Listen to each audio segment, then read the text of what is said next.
Now that we covered the house example and saw how leverage, value appreciation, rental income, and other factors drive returns, I want to turn to our LBO to see the key drivers of returns in this scenario.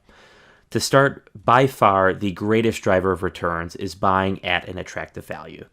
To give you guys an example of this, let's say you bought a business for 10 times EBITDA, and then the multiple increases to 15 times when you sell. Let's say maybe this became a hot industry like software, or you sold to a strategic buyer. As we can see, even if our EBITDA never changed, our return generated here would be 50% having done nothing at all to the business. This is what we refer to as multiple expansion or multiple arbitrage. To further hit this home, I've graphed out the returns of our home example, assuming we always sell at $250K, but buy in at various values.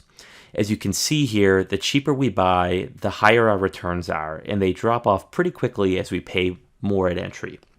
So I would say the value that you buy at is the greatest driver of return and what most value investors are aware of. Bain & Company actually did an internal analysis of their portfolio after the 08-09 crisis and found that the greatest predictor of returns was whether they bought at an attractive value, which was really a below market multiple.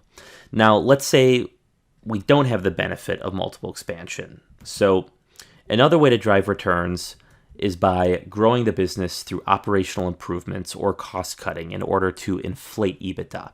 In this scenario, we can see that our multiple hasn't changed at all, but we've increased EBITDA by 50%, resulting in a 50% return. While this can get us the same return as the multiple arbitrage example, in practice, what most investors have found is that our projections tend to be a bit rosier than in reality, so I would bank on this less. Another obvious benefit is leverage, and more of it, as we know, the more returns go up. So the mechanics of this math is the same as in the home example, but what I really want to show you guys here is this chart making clear how our returns start to go up exponentially with more leverage. Another way that this plays out in reality is that we tend to see private equity deal flow operate pro-cyclically with debt cycles. So in accommodative debt environments, which are usually bull markets, private equity deal flow tends to go up significantly. But ironically, this is a period when valuations are also high and therefore less attractive because there are many more buyers out there. Then, during market crashes, which would theoretically be the best time to buy due to cheap valuations, we actually see private equity deal flow tend to go down because credit tightens up in these times and sponsors have a difficult time raising debt to get deals done.